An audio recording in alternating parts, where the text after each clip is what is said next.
What would Chopin have done if Johnny Rotten asked him to stand in one night? Public Image Ltd, not the Sex Pistols. This is my fantasy, and it was Pill who put the art back into punk like no other. If you want to hear why Chopin belongs at that gig, don't start with the pomp and ceremony. Start with the Prelude in E minor. Nothing explodes, nothing resolves neatly. The weight comes from staying where others would escape. This is not romantic excess, this is controlled unease. And that is why Chopin would survive a Pill set without softening it. The mistake people make with Frédéric Chopin is assuming fragility. They hear delicacy and confuse it with weakness. They see intimacy and mistake it for smallness.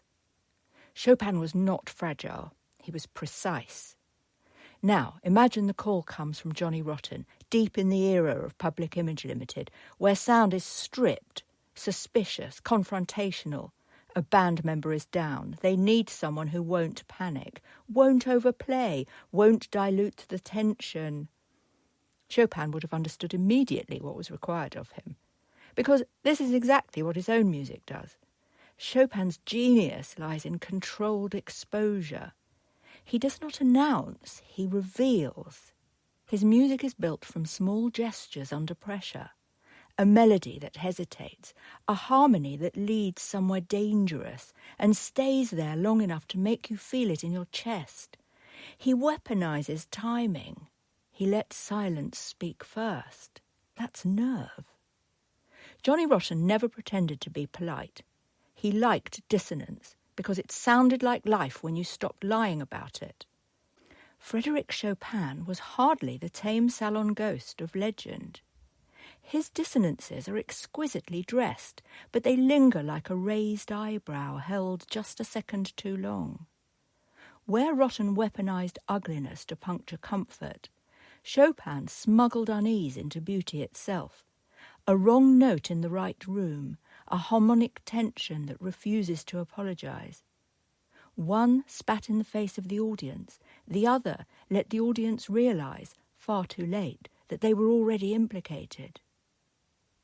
Chopin's sound world is private, but it is never passive. Every phrase is weighed, every rubato is intentional.